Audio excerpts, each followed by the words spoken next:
All right, the Steelers preseason opener is in the books, and we got all the goods here for you on the Noll Road, from the big man flashing big play ability to a hit that had everybody talking, and one massive red flag we will not ignore. We're breaking down 10 things from the Steelers preseason opener Saturday night. Here we go.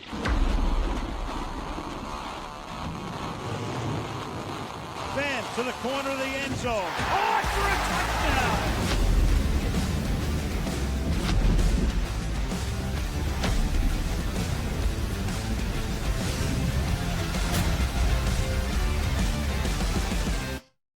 Buddy, welcome into the Noll Road. I'm 25-year sports radio veteran Gavin Dawson. With me, as always, is the all-academic SEC lineman from Kentucky, New Bear Lesniewski. Buddy, how the heck you doing tonight?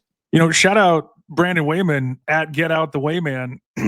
Darnell Washington making everybody get out of the way. Whoo, buddy, it's back.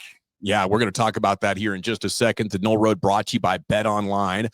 Up to $250 in bonus bets if you hit the link in the description. Fastest payouts guaranteed. And you mentioned him, brother, Darnell Washington. Since the moment he's come into the league, well before that, people have been talking about his size and the potential for a matchup nightmare like we rarely see in pro football. Maybe never, but could he put it all together? Could he be nimble enough and have the good catches and the body control at that size to get it done? Rudolph again in the pocket, throws it. That answers the question pretty good, and we have multiple angles on this to share with you tonight, New Bear, but I think the biggest takeaway is the Steelers are really starting to figure out how to use this guy, and he's figuring out how to, make NFL defenders pay. Can we just talk about, I actually was hoping he was going to bend the rim, if you will, when he dunked that ball. The excitement, think about all the things that are coming to fruition at the same time here. You've got all the left tackle talk. See ya. You got ball in the middle of the field, which Steelers Nation's been begging for that for years. Here it is. Here we go. And then, oh, by the way, now all we're going to be talking about is this guy making plays. Yeah, and if he can produce like this, it really makes me wonder what kind of a statistical season is he capable of, New Bear?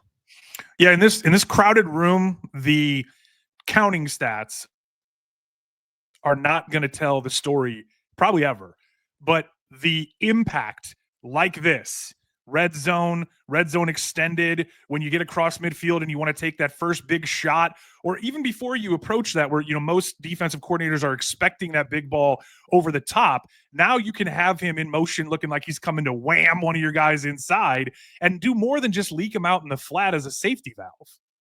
Yeah, you can. And a lot of good stuff went into this play. Here's a shot from, I'm going to give this to you behind the line of scrimmage so you can really see how clean. Look at that pocket.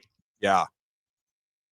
Yeah, that's that's what top 5 offense is made of. And I don't know how you would look at it. Like, is Darnell Washington going to produce a 900-yard season while you have Freiermuth and Jonnu Smith on the roster together? I would be shocked. So I think you're going to have to measure it in team success, maybe touchdowns. Is he a red zone weapon?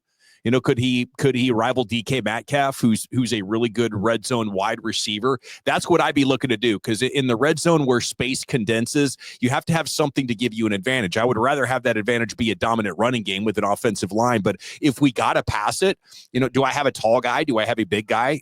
Do I have a kind of a heavy guy? And the answer to all those three things is yes. It's just a matter of, can you get turned, and do you have the soft hands to consistently bring it in? Consistency is a really big point, because DK, for all of his physical gifts, is a guy who's gone, 6, 8, 5 the last few years in terms of touchdowns. It's been since 2021 that he had the back-to-back double-digit receiving touchdowns, and there's a lot of data, a lot of math, a lot of talking heads out there about how he's actually not that efficient in the red zone. Well, how do you change that math? You basically have 2 of him. Plus, oh, by the way, Freiermuth 6'6", Jonnu Smith and everything he can do. Options, right? So you're talking about 900-yard season, probably not in the forecast for this guy, but what is, and what this means, what this level of production can do for this team is that if Freiermuth needs a week off, if Jonnu needs a week off, now all of a sudden you're not limited because of what 12 and 13 can't do. It's about what Mount Washington can. Okay, there's a lot of ground to cover here, and we did just talk about Fatanu and Jones looking good here. Okay, I think this has got to be a massive storyline for the offense. Like, I tip my cap to the Steelers for making the investment they did in their bookends. That's exactly the way to team build. Congratulations. I love trading up for a tackle more than a quarterback. I think all of that is great. But if you're going to win the Super Bowl anytime soon, they need to be at least above average with your first round tackles. And if they are great, then you have a potential dynasty with how young they are. So I don't think you can really overstate it anyway how important this group of tackles is and how important this season is for them to start to come into their potential. Well, and that word potential is such a key one because you're talking about a left tackle who's been a right tackle, who was a left tackle in college, moved to the right side. He's not a rookie, but he's really the first-time blind side trying to protect the 41-year-old franchise. And then the other guy, also not technically a rookie, but didn't play much in the year that you expected him to get those learning reps. And now they're doing it together. And all we've been talking about is, can they get the job done? Now, let's not overreact. Let's not turn the preseason into the regular season, into the playoffs, into the Super Bowl run. But you have to be excited about what they put on tape. Jacksonville played a lot of their guys. I mean, you're going to show one later, I think, where you're talking about a hospital ball to maybe the top wide receiver in fantasy football. Like, they had a lot of their guys out there for many reps against what, most teams not doing that, where, you see other teams sitting. I mean, shoot, the Steelers had 23 guys inactive, 15 of whom are going to be regular contributors and starters on this team or key depth pieces. So to see them go out, even in shorter condensed windows, getting snaps against guys who are going to be legit threats on Sunday and getting the job done. Now, what do you think about the sack, though? To me, there's a lot going on, and you can point the fingers at a lot of people, maybe most importantly, Mason Rudolph in here. But right there, that moment from Broderick Jones, I'm like, man, get the job done. I think, what is he looking at? What's going on right here where he's like, yeah, I can totally pay attention to the nothingness up here. This, to me, just as an athlete, should be drop and make sure this dude going this way is protected. Not what is this? I'm going to push him on his hip and look out into nothing out here. New Bear, tell me about it as the former offensive lineman from Kentucky. Yeah, I mean, as you see him start to slide in his mental clock and as the physicality of it comes into play at the same time, what he's thinking is, I'm passing this off. And unfortunately, what the eye in the sky, which doesn't lie here, is that there's nothing else coming to replace and threaten. So you'd like to see him maybe, keep that nose in there a little bit longer, that half a heartbeat where you're really sure that your guy next to you that you're trading with is able to take that over, even if there is a green dog or, the guy who's coming late off the slot way outside. I think in Broderick's mind too, though, we talk about KYP with coaches, know your personnel, know what you're calling for the guys who are out there to do their job. Isaac Seumalo, you're expecting to be able to handle that and be able to, take on that pass and be the veteran mainstay right next to you. When you don't have the guy, your guy, that's when you want to kind of hang in there for a little extra beat to make sure that the guy you're both kind of trying to play patty cake with is taken care of. Okay, speaking of the guy, in pro football that is almost always talking about the quarterback, and Rudolph was nice, 9 of 10 there. In comes Skylar Thompson to hang 20 of 28 for 233, and it was damn impressive. I think the Steelers have several quality options here to look at. Here's Thompson and Howard having a good time. They got good vibes going on along the Steelers sideline. I mean, how do you approach this, New Bear, as far as who you're going to keep? I don't want to lose Skylar Thompson because I'm holding out hope that Will Howard could be better than him. If Skylar Thompson is a serviceable quality backup, I think that's probably the ceiling on a Will Howard, to be honest with you. Well, I mean, as far as buddy cop movies go, you could do a lot worse than 2K State guys. Will Howard's a guy who gave Skylar Thompson a lot of credit for his development before, he matriculated to Ohio State. And as you think about them being able to celebrate, the other thing you have to comment on in that clip is with great mustache comes great power and responsibility. Shout out to Mason Rudolph adding the flavor saver to the overall look. I mean, if you're gonna be that bold with the facial hair game, you better go out and get it done between the lines, right? I mean, that is a young man who is very sure of himself. You know, as we go through what you're talking about, is it's really less about this team probably not going to keep 4 quarterbacks, probably not going to be able to hide Skylar Thompson on your practice squad. That's where, you know, Will Howard's going to be getting, you know, a ton of reps to, you know, keep that arm fresh and run through, you know, a bunch of other things, doing interesting stuff on the scout team because he's much more mobile than Mason and Aaron, and give you guys looks as you're going week to week when you're going up against the Caleb Williams and some of these other guys, Kyler Murray, who can, you know, run around and make plays with their feet, which he showed that he could do at the college level. What this really becomes, though, that the escalator on this, if we're going to take this to the top floor, is what does this mean for 2026 QB1? Because if Will Howard would have had this performance, Steelers Nation would be talking about how we don't need to draft a quarterback next year. What can we do with all those picks to bolster the roster for a Super Bowl run in 2025? Yeah, the different butterfly effects, you know, off of that. I suppose you have Mason Rudolph. You believe in you know, Will Howard's long-term potential. You can't get Will Howard on the practice squad. You can't get Skylar Thompson on the practice squad. It's a tough decision, and it's just one of the you know, consequences of being a very well-run football team. I mean, this team is likely going to cut multiple NFL level players from both sides of the football, and I don't know how many NFL teams can say that right now. Yeah, it's going to be one of the toughest cut days because there's going to be not just fan favorites, not just guys you want to root for and you want to see, you know, have this lifelong dream come to fruition as a Sunday guy. There are guys who are going to be Sunday guys on other teams, and you're going to see them swapping jerseys, win, lose, or draw, right? I mean, this is a really, really deep team that has a lot going for it really in every room, right? There's battles for playing time. There's battles for roster spots. And, you know, the confirmation bias thing that comes out of preseason that we've talked about where, you know, if you like a guy and he goes out and does well, this is a guy we want to keep. If there's a guy on the fence and he's fumbling or doing mental error type stuff, that when 2 physical guys are equal, that's ultimately how you judge them when it comes down to, you know, those final 53 guys. What's really cool to see is a clean game, right? Where not offsides, not a lot of drop balls, fumbles, putting the ball on the turf, and, you know, putting yourself in a position where you're going to get cut and not make the cut because of things that, you know, aren't physical, you know, trait, length, height, weight, speed, make plays, but that you just really can't get right to be depended on Sunday. So for Skylar Thompson to go out, you know, what he did, you know, he might not be ever make himself QB1 money, but what he definitely did was prove that he belongs in this league. And now he's got tape, whereas as you're going through attrition, guys going down, as maybe even coming back around to our Steelers, where, you know, if Will Howard's injury were to linger, or if Mason or Aaron were to get dinged up and you need an emergency guy, you have a little bit of faith that he can plug in and run Artie's offense. You do, you know, and I think, you know, for me personally, I would see if there's a market in, you know, with trade stuff.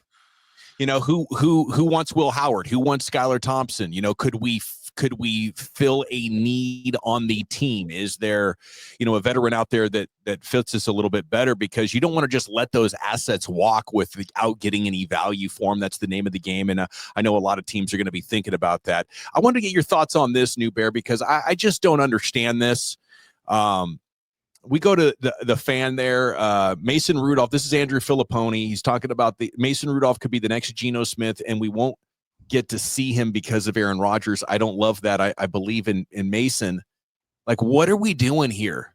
You know, we want the next Geno Smith. Is that what you're saying? Like, Geno Smith is so good that we don't want to give up the chance to have that by dorking around with a Hall of Famer that might be able to elevate our team and take us to a championship. Like, well, there's a lot of potential things to unpack here, and I will be the first. So I'll raise my hand and I'll say, you know, I was in the camp when Aaron Rodgers was having an awe and saying, hey, if Aaron Rodgers decided to take his ball and go home, let's see what a full season of Mason Rudolph looks like. Now, what you're going to get from the Pony Express is that 3-game stretch where him and George Pickens figured some stuff out, and they got to the playoffs in must-win games. And then he acquitted himself decently well in the NFL playoffs. You can say that about Skylar Thompson in his showdown with Josh Allen that really had a lot of people nervous in Buffalo. You talk about Mason Rudolph and Skylar Thompson doing that to you, that says as much about your team as anything, right, in that scenario. But in that 3-game stretch, what you do is you extrapolate that over a full season, and had Mason Rudolph produced at that level, he would have been the highest rated quarterback in the NFL. And I think there's a lot of people who want to look back and say, well, the Steelers had a first-round grade on this guy. He was the best quarterback coming out that year. He's 6'5". He's got the mustache. Let's see what it looks like. And you're doing that before you see Aaron Rodgers do Aaron Rodgers stuff. You're doing that before you put yourself in a position to take that, that ultimate, that next step. We've talked about them wanting to both win now and build for the future at the same time. Let's not forget that when they had the decision to do that, after Mason did everything we just talked about, they let him walk his happy ass down the road to Tennessee, and he promptly went 1-4 behind a pretty bad team. So if you're going to hold that, if you're not going to hold that against him, then you can't hold what Rodgers did or didn't do with the Jets against him. It's a silly conversation in as much as Mason Rudolph v. Aaron Rodgers isn't a talking point. Yeah. That's, I guess that's what I was looking at it like. And you're not punting on the potential of Mason Rudolph developing with you in 2026, 2027, and being that guy, So, that was a little bit bizarre to me, but I wanted to look up here real quick if I could get the game log from 2024 so we can just get agreeable facts and data on exactly what we're talking about. Now, which stretch of games is this that we're excited about that he went 2-4 in? And No. We're talking about going back to Mason Rudolph in Pittsburgh before he went to Tennessee, went 3-0 in a end of season scenario where the Steelers had to win or they were out. And they put Mason Rudolph, they said, hey, kid, let's see what you can do. And he went 3-0 to get them into the playoffs. And then he played decently well in a wild card loss that was really more of a nothing to see here kind of game. And when you go back and you look at that stretch of games where Mason Rudolph and George Pickens did some really nice things, if you take that and extend that to a full season, it would have made him. Now you're assuming he's going to play that well from the small sample size to a full season. That's an all-pro 3-game sample size, man. So yeah. I mean, he played very well, but he also played better than an 8-year career. I guess that's what we're dealing with over at the Fan.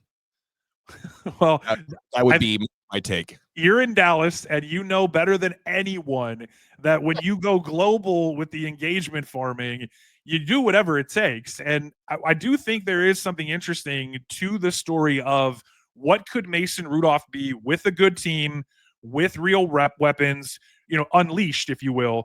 And if you're rooting for him, and if you're rooting for that story, what you're also rooting for is what you saw actually being the case, where they're going play action and throwing the ball in the middle of the field, where Roman Wilson steps up and is wide receiver 2, where you're using Darnell Washington as an actual threat up the seam. And those things very inconsistent during Mason Rudolph's time in the black and gold.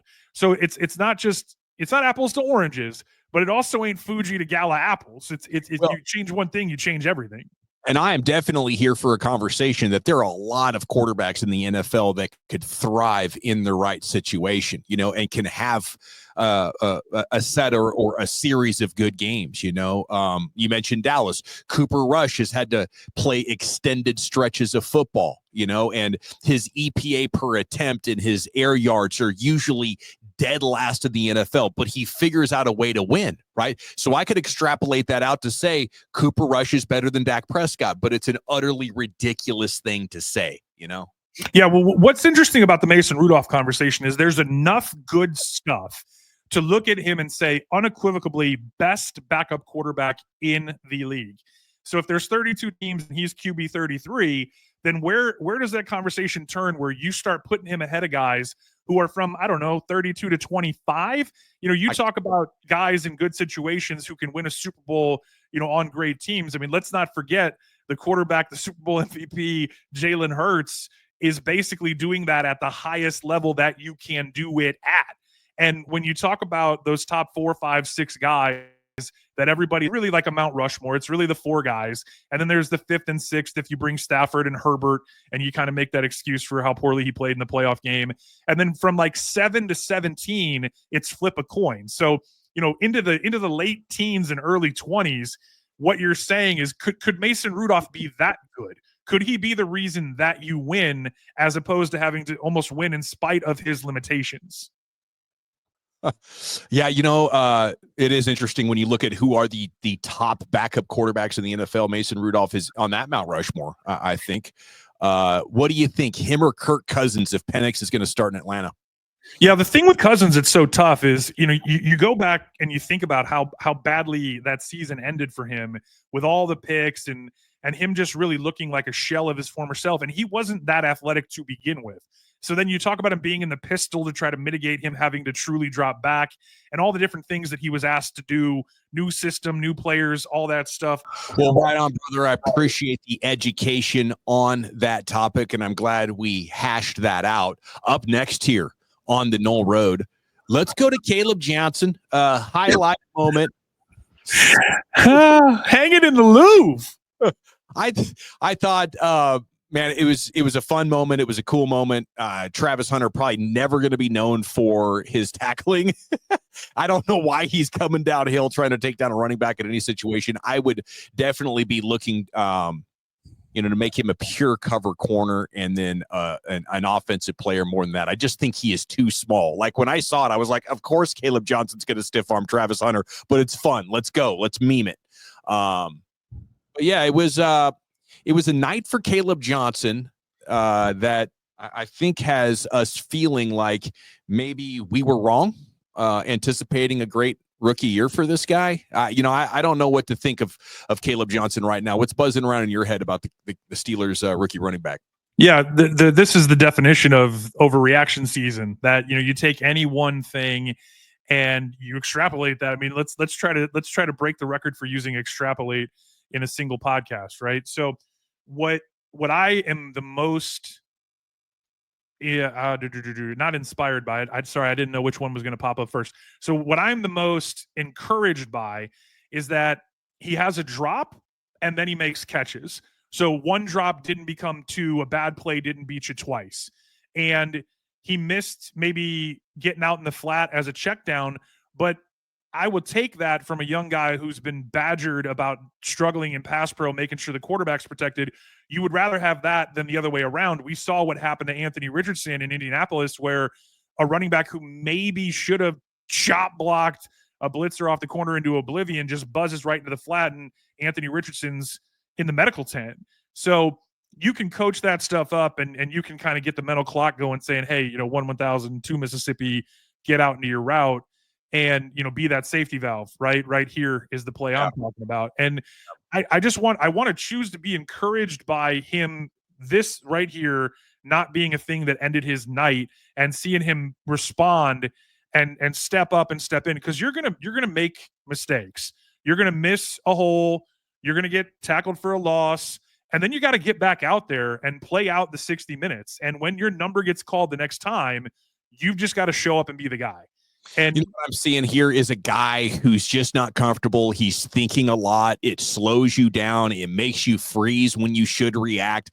I just don't know that he knows his role inside the offense, and that's having an impact on him everywhere. Once that disease of overthinking enters your sports brain, it infects everything, and I think that's what we saw with Caleb. Well, I mean, let's talk about what infected that play. There's 5 guys in green shirts or teal shirts in the background before he even gets the ball. So, some of this stuff you have to take with a grain of salt. And some of the other things you have to say what you just said. How do you speed this guy up? And a big part of that is I like to see him getting on the track and putting his head down and going and getting what's there, as opposed to dancing around. And I like to see him saying, okay, I made this mistake, I'm going to flush it, I'm going to next play mentality. And when you think about this, let's go extrapolate it one more time, where he's got the starting 5 and this is still a problem, then let's talk about it. Until then, I want to give the young man the benefit of the doubt. This is Chris O'Brien. Is this the fantasy guy? Yeah, Roto World dude. Says, looks very mediocre. Didn't make any plays with 8 carries, 2 targets. Ran for just 20 yards. Dropped a target to the chest. I'm getting a bit concerned, and we'll have to adjust the rankings accordingly. I think that's probably smart if you're a big fantasy football guy, like looking at Caleb Johnson. But from a fan perspective, there has been no development that should, give you any pause on anything Caleb Johnson related, other than, maybe rookie of the year is out unless he can figure things out here in 2-3 weeks and hit the ground running. But it's common to need a little bit of time just to get yourself comfortable so your energy can be instinctive and reactive instead of intentional, trying to remember while you're playing sports. It's just a recipe for failure. I mean, I could do 5, 8, 10 minutes right now. We could go through every single one of these plays. We could talk about this, that, or the other and say, hey, let's see what he puts on tape in week 2. The number one thing that I'm going to put over the top of that, and what did his coach come out and say? I literally wanted him to get in a series to understand how an NFL game feels. And what we saw with Caleb Johnson was an extended version of that. Okay, you mentioned it earlier. It bears repeating, but this is actually on a different play. You mentioned the touchdown over the middle. This is just the first play from scrimmage, little play action. And here we go. And the fans were off and running and celebrating with a pass up the middle that apparently Smith and Tomlin decided last year was just not a good way to move the football, or was too risky, I guess. It's a risk. Yeah, the rock fight risk, right? And the turnover aversion, because that your defense is going to go lead the league, and you don't want to give any of those back because you're playing with such a small margin, toward achieving those non-losing seasons. What was really inspiring, and I will go that far and use that word with the play calling, is that you saw them attacking parts of the field that they have guys to attack with. And Mason Rudolph is one of those guys. He has a legit NFL arm. He can make every throw. And so if you take any part of the field away because maybe George Pickens wasn't trusted to run the route tree, or maybe you didn't trust any of your guys to read coverages over the middle of the field, whatever the reasons are, don't exist with this team, these players this year. And it was refreshing to see them come out and say, this is a different Steelers. Yeah, and I think it's probably more to do with the quarterback and the hot start of last year may have convinced them, hey, this is a winning formula. This is something that, we can win big with. And I think that's fool's gold.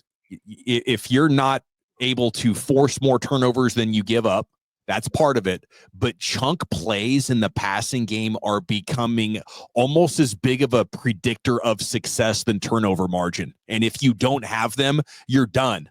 And I think last year's Steelers, proved that in a pretty spectacular way, unfortunately. Well, and let's not forget that the plus up from the start with Justin Fields in a very controlled environment was the Russ Moonballs. And Russell Wilson at this point in his career isn't that same little Energizer Bunny, Kyler Murray type guy who's going to go run around and not just win you games, but win fantasy leagues with what he does on the ground. And you mitigate that further by his height and having trouble seeing through the trash, taking a lot of sacks. You talk about predictors of future success or even drive to drive. Sacks is one of the biggest ones in terms of taking one at all takes it down to like 7% of scoring chance on that individual drive. And you do that from game to game, week to week, but drive to drive, play to play. And you're talking about, already conservative play calling that's only going to pucker up even further when you show them that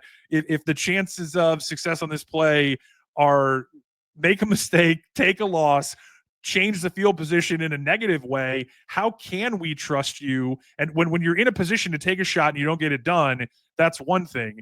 But when we take a chance and you still bury us behind the sticks, you're not coming back from that.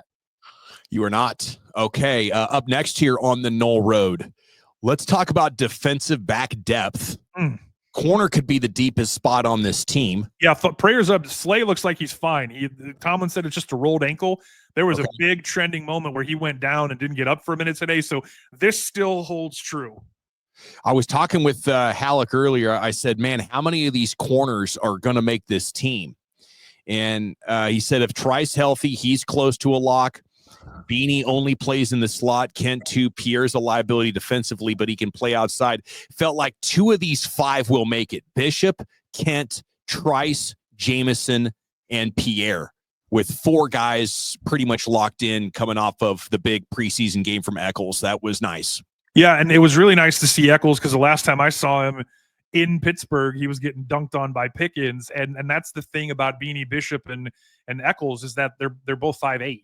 So when you start looking at guys who are going to get the benefit of the doubt, it's going to be the 6'3" guys like Trice and the guys who maybe have had a little bit of success, even if PFF has them, graded lower than you might like, because they're going to have that long speed, long arms combination of the two, and then scheme versatility. Everything we're talking about with Jalen Ramsey is extrapolated through the depth, right? If you have guys that you want to be interchangeable, then you need the guys behind them to allow that to continue to happen if one of the big 3 were to go down. Up next here on the Noll Road, you like big hits, don't you, New Bear? This was awesome. Yeah, this was a great shot, and Thornhill is just, one of those guys who brings much more pop than his body weight and the circumference of his legs and ass should be able to produce. I texted you when this happened, something I can't repeat on the air about Trevor Lawrence. I would argue that all these GMs that still have him rated so highly, that Mason Rudolph, if what Pony should have said is Mason Rudolph's better than Trevor Lawrence, not Aaron Rodgers. What Andrew Villapodi and those guys should be focused on is these guys that GMs are still obsessed with because of their draft pedigree, their flowing locks, how they look when they throw a ball against air in their underoos, because this is awful for Brian Thomas Jr. And everyone's focused on, how bad Travis Hunter played and how he struggled both at wide receiver and cornerback. You should be worried about your quarterback, Jacksonville. Yeah, you should. I don't know why teams hang on to quarterbacks. Maybe Trevor Lawrence showed enough potential that after the rookie contract is starting to expire, they're like, well, let's see if he figures it out a little bit more because he's so toolsy. You just miss me with all that. I don't care how tall you are as long as you're over 6'1". I don't care how fast you run as long as it's better than a 5 flat 40.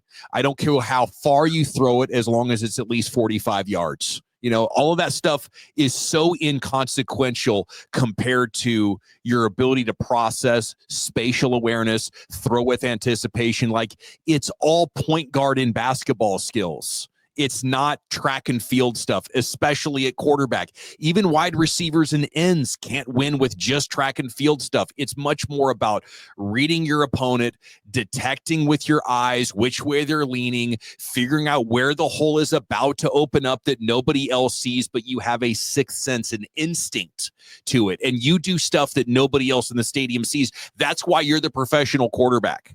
You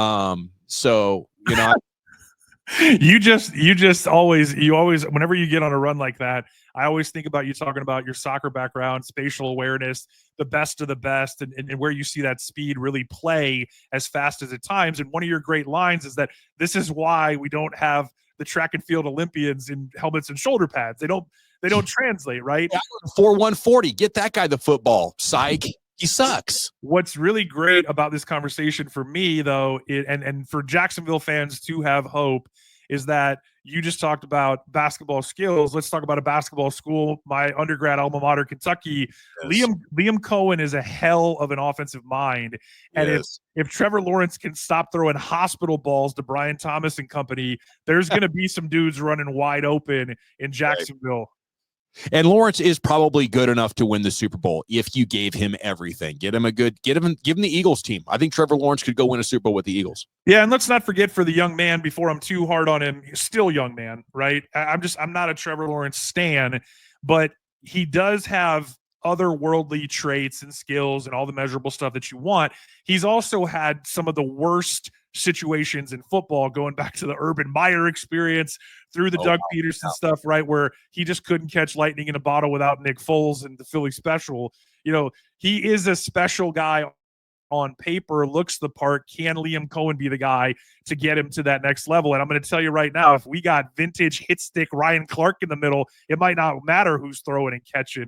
Juan Thornhill might actually be healthy. And I've been on him a little bit talking about how he's been saying the same thing here in Pittsburgh that he was saying for 2 years in Cleveland. I wasn't right. I was hurt. This year's going to be different. Plays like that, truth. I'll drink to that. Okay, cold beer's coming up. If you need one, let us know in the chat. We'll crack one for you right here and in the comments. More Noll Road in just a second. I did want to tell you the Noll Road brought to you by our friends at Betonline, up to $250 in bonus bets. Hit the link in the description, especially if you're in a state that doesn't let you get down with the FanDuel and the DraftKings and stuff. Betonline's a great workaround. It has the fastest payouts guaranteed, unmatched game integrity, A+ rating from the across the industry's top reviewed sites. Okay, so there's competition to be the best, to have the most integrity, to be the most entrusted, and BetOnline freaking dominates it. Yeah, a couple weeks ago, speaking of bets and all the different props and all the different awards, you talked about maybe Caleb Johnson and Rookie of the Year being off the table. You asked about 900, potential receiving yards for a guy like Mount Washington. Let's not forget, going back specifically to Caleb Johnson, Jalen Warren's going to play. Trey Sermon showed what I was talking about last week, that he is an NFL-level running back who was a top 90 pick, who's got all the traits that I love to come back to. And what you love to see with this team, again, is the continued theme of depth and the continued theme of Arthur Smith calling plays, KYP, putting your guys in position to showcase everything they can do with every inch of that field. I mean, it's ideal to have this level of depth and have this level of consistency, because football is an exhausting, it is a violent, it is a punishing game, and the guys that play the most physical positions are dog tired, and they've had their asses whooped for 2.5 hours by the time you get to the fourth quarter. If you have fresh bodies you can throw, I mean, yes, we'd love to have an all-pro that never comes off the field at every position, but in lieu of that, quality depth is massive, and I think there is significant fruit to be harvested here. Okay, let's go to Jack Sawyer. Speaking of unbelievable depth, if he's gonna do this against ones, that's what I want to see next. Can he do this kind of stuff against ones? Because what you're supposed to do as a player in preseason that's going to be a quality rotation guy is wreck the opposition's game plan, dominate them, right? If you come out and you flash like 1 or 2 good plays, but you're struggling elsewhere, you're a backup. You're a second or third stringer. The guys who are capable of being catalyst players, of difference-making players, and one day being starters, they come out and they do this kind of stuff. So I think I was wrong on Jack Sawyer, but I still have to see this happen in the regular season, but damn it, Saturday night was a great step in the right direction for him. Well, and here's what you love about what Jack Sawyer put on tape. It wasn't just the speed rush.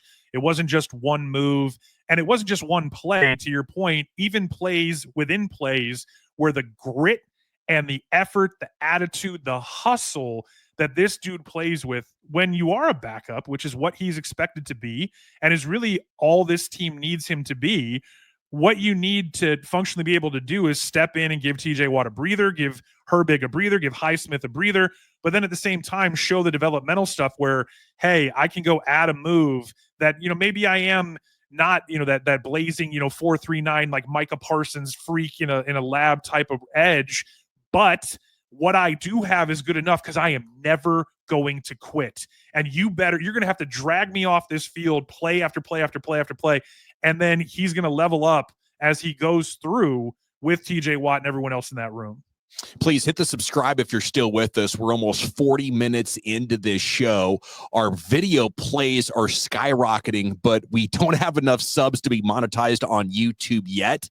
If even 10% of the people that watched our video we would have like 2,500 subs right now. So if you could do that for us, if you like the show at all, it would just be huge. We're grinding. We're going to grind all season. We're going to try to give you free Steelers content here on YouTube as every single day.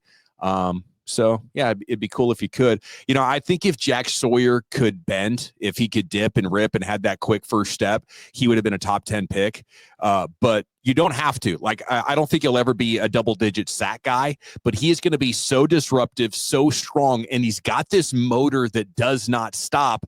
And the spin move allows him to, show up in places where you would not expect a guy of his athletic profile to do so. Yeah, one thing I'm just going to bring to the table here is 17 and a half sacks 2 years in a row from Trey Hendrickson after he started his career with, you ready for this? 2-0 and 4.5. Like, it's not just the Myles Garrett guys who are the Lawrence Taylor, genetic handoffs who become the guys on the edge. You can be from a different school with a different athletic profile and a different situation where when you finally get your chance to break out, all you do is break down the other team's game plan. I love that. Okay. And speaking of that, I think the Steelers might have a new defensive tackle that can do that, talking about breaking down the opposition's game plan. Y.A. Black. Good Lord. Let me just say that. Good freaking Lord. You talk about a motor. I mean, look at that move right there. And I think he played 10 plays. And he flashed on just about every single one of them, New Bear. Yeah, and see, this is the great thing where when we talk about depth, that's exactly what they're going to ask, and that's exactly what he's got to deliver. Because this is a guy who fell in the draft at his size, with his length, with his profile, because he's only ever going to play 35% of the snaps. Sorry, there was little Baldy's breakdowns coming in at you, but no, Baldy can always speak on it. Yeah. No, you want to pop and just running down the line and just crushing this running back, ETN of the Jacksonville Jags. Like, there's things about this guy that you go, is he a member of the Steel Curtain? Like, you watch straight power, just grabbing elbows and wrists and hands and just pushing the guard right back into the lap of the quarterback. Play after play. He only played 10 plays. I'm just showing. Yeah, nasty dude here. You just keep finding guys. It's a hell of a factory right now. They have of identifying talent, bringing them in, coaching them up. Yeah, I mean, 6'6", 336, 10-plus inch hands, 35-inch arms. Then you go, okay, well, he ran a 5.39 with a 1.88 split. I mean, we're basically talking about an offensive guard. Well, guess what? We're not asking him to run buck sweep. We're asking him to buck up your off. Like, this dude is going to come in and play 10, 15 snaps and just ruin things on first down. And oh, by the way, when Cam Hayward finally signs and gets into the mix, when Keanu Benton needs whoever it is that needs a blow, there's no drop off. You better bring the neck roll. You better put a fullback in the game. Like, you better double team this guy and bring help and then hope, because if you don't, he's going to end your day. Okay, what does Cam Hayward want? Do we know yet? I mean, I think I got a pretty good idea. I think he wants money from 2026 pulled into 2025. He wants to get paid. The clip, you get the clip queued up about talking about where he ranks. Did you put that one in the mix? Because I'll break it down for you. He looked right into the cameras and said, I'm the 22nd ranked at my position, 36th ranked in the group. Like, he talked about how he told the team last year, coming off of 2023 with a groin, getting into the mid-30s where people are wondering how much treads on the tires, and he signs that contract, which everyone's bitch moaning and complaining about. Play your deal. You sign the deal, and he had a lot to speak on it that, if true, gives you everything you need to know about the chip on both shoulders. Is this the clip? Yeah. Okay. Looking for my contract to be addressed. Honestly, looking to be valued in my eyes. When I look around and, at my position, I think I'm like, 22nd as a D-Tech. I'm 36 as a D lineman. And, I know what I bring to this team and what I'm capable of on and off the field. So it's hard for me to, having after the year I've had, to really justify playing at the number I'm playing at. I understand I signed a contract last year. But to be completely honest with you, when I signed that, I told him, when I have an all-pro year, expect me to come back. and you can look at the contract and see what it was. But I think everybody kind of giggled a little bit, but in my heads, I used it as motivation.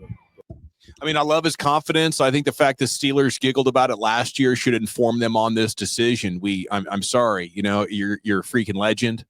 If you really, really want to do this, I guess we could guarantee a little bit of money for next year, but you're 36 years old. The risk is too high to look at taking any future money. Like, we took a huge risk on you on the other side of 30 twice, and invested in you.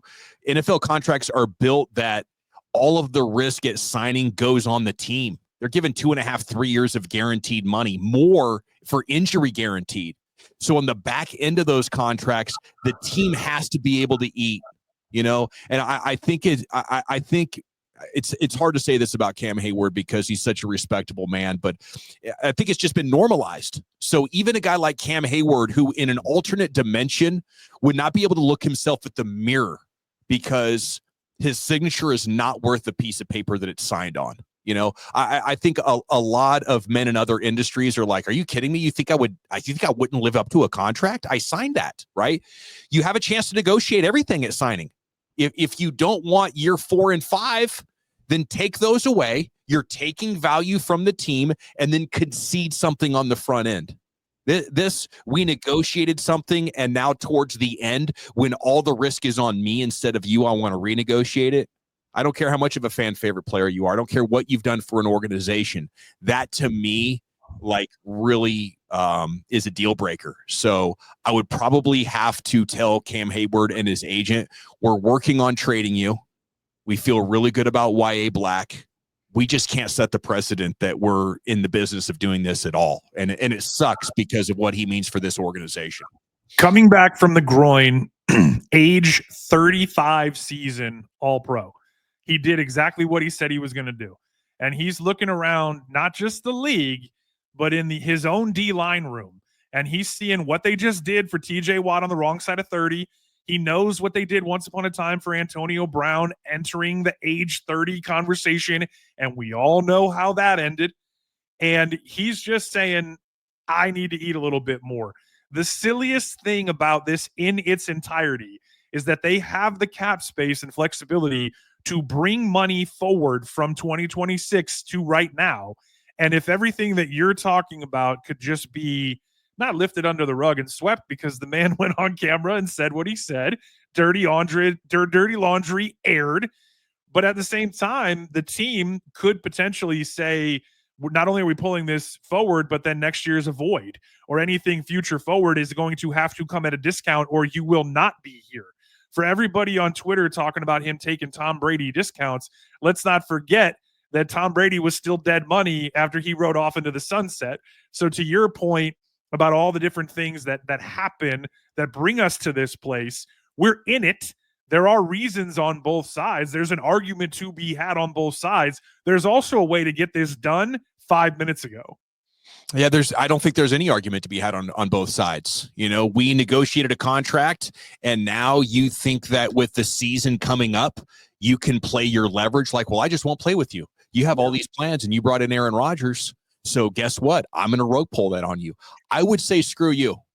I would say, how do you look at your teammates, the fans, the coaches, the organization that has believed in you and given you this great opportunity to play for the Steelers? You could have played for some other crap organization, been anonymous. Nobody would know who you are, but you're a Steeler, right? So it's time to give back. And if you're more worried about scraping together an additional $5 million or $4 million, and you have to do it now because you're old, and once we get to the end of September, your leverage could be gone if you're not the same player, I'm sorry, but we can't, right? It's one thing with a TJ Watt and an Antonio Brown, but I would not do those either. The only players I think that have any sort of leverage in this situation are players on rookie contracts who, really didn't have anything to do with the CBA. This is their only way of getting into pro football. So after 3 years, if you want to hold out, I get that a little bit more because the rookie salary scale is unfair to all pro level performers. One thing I want to let Steelers Nation know that they might not know about Gavin Dawson is that Gavin Dawson toes this line regardless of team or city. and believes that Micah Parsons should play and be happy to play on the franchise tag for the next 2 years beyond the year that he's currently signed up for. Just so we all know, You're making stuff up. the man is not just playing both sides like I was maybe trying to do and say let's hear each other out and kumbaya and figure it out.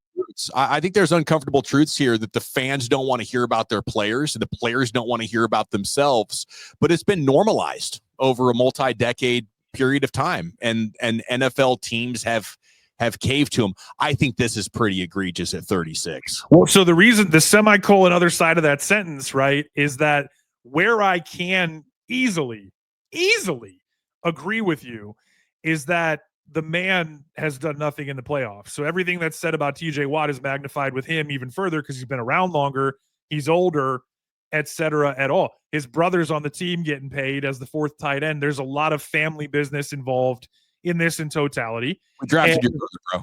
What's that? We drafted your brother. Yeah. And so there's a lot of ways to look at this and really get into the replies, if you will, on the socials. What this is going to come down to is that all of it adds up to potentially putting him in a black mark on the legacy. Walter Payton, Man of the Year, community activist, like unquestionable leader and great man for this city and for this franchise, player in person, is that ends up being a situation that ends like it did for Tom Brady, where don't let the door hit you on the way out, and we see you in enemy colors, and you better ball out, because otherwise it's completely justified for the team to play hardball right now. Oh, that would be really tough to trade him. Obviously, you would not trade him inside the division, preferably not in the conference, because there is a chance that he plays well. But I feel like from the Steelers, man, we gave this guy a bunch of money on the other side of 30. It was a massive risk for us. He could have had a career-ending injury that would have just buried us. We made it through that, and he's still good. Look at this. We get a year where we get to pay him as the 26th highest defensive tackle. Nope, here he is. He's woe is me, hand out. If that's not enough money, an additional $5 million is not going to change your retirement, because you're going to screw that off too. That's what I tell him. If you really need a going away present after a successful 13 or 14-year career, then you have massively screwed up your retirement plans. Let's not forget to take into account the fact that this is a very prideful man playing for a very prideful franchise. And me. How could you look yourself in the mirror going back on your word and signed on a contract? Oh, but I wouldn't be proud of that. I'd be ashamed of that. I'm now no longer arguing with you. Okay. I'm coming around to shape and give context to the other side of this, which is that just a few months ago, he was telling Aaron Rodgers, shit or get off the pot. You either want to be a Steeler or you do not. And now Aaron Rodgers is here and he's doing this. Yeah. Yeah, that is interesting, man. Did he want that money? I'm not sure. I'm not sure, but it's a sticky situation, and it's one that I think the Steelers will, manage with kid gloves and ultimately end up paying him. It's a tough spot. I just feel bad for these owners. It's never enough with the players. They want every single day off. They want to negotiate a new contract to get long-term security. And then, when it's nearly over, then they want the short-term security of it. It's one thing after another. Let's just end it on one hopeful thought, being that if anybody can come back from age 34, you're done, you're toast, there's nothing left, to age 35 all-pro and continue that run toward another double-digit sack that would make him unquestionably first ballot gold jacket, it's this man. Yeah, and I get it, man. I salute him. Hell of a football player, and he's really just playing the hand that the history has dealt him. So in his mind, there is nothing to be ashamed of, because all NFL players do this, because NFL teams have let them get away with it for years and years and years. I would just be looking to draw the line here. You've used the word normalized a couple of times, and what's really interesting about this is not just for Cam Hayward, but for everyone else who comes. This is a both now and next conversation, because if you're willing to do this for 36-year-old Cam Hayward, where does it stop? Yes. Right? You talk about how there is no end, then there really isn't one, because the line in the sand, if the standard is the standard, and our standard is no matter how old and no matter how many questions, no matter what might be up in the air, no matter what you just signed last year when we took care of you, coming off of a year where you weren't very good and you were injured and old, and now you're older, having played better because you were available, best ability availability, that being in question going forward because it just doesn't happen, not just at your position, but at any position, then the standard becomes we just give in to anyone. And dude, Black can ball, right? Yeah, obviously you need a handful of defensive tackles if you're going to get it, or interior defensive linemen if you're going to get it done right. Get all of our socials, our written words, and our latest videos at thenollroad.com. Anything else before we go, Mr. Lisnewski? Just that, I mean, we were talking about 10. We cut 15 down to 10. I don't even know if we got through all 10. We could be here all night, way past 10. And it's a fascinating thing to think about this being preseason game 1, on the road to week 1, on the road to 18 weeks of here we go. And I just love, being on the Noll road with you, getting into it. It's all sticky, and it's going to continue over the course of these next 18 weeks, well, really 20 weeks, and what we hope becomes 20 games as you go on a run on the Noll road. If you enjoy the content, if you agree with me or New Bear when it comes to Cam Hayward, hit that like button. We'd love it on your way out. Hit the sub as well. Till next time, we'll see you on the Noll Road.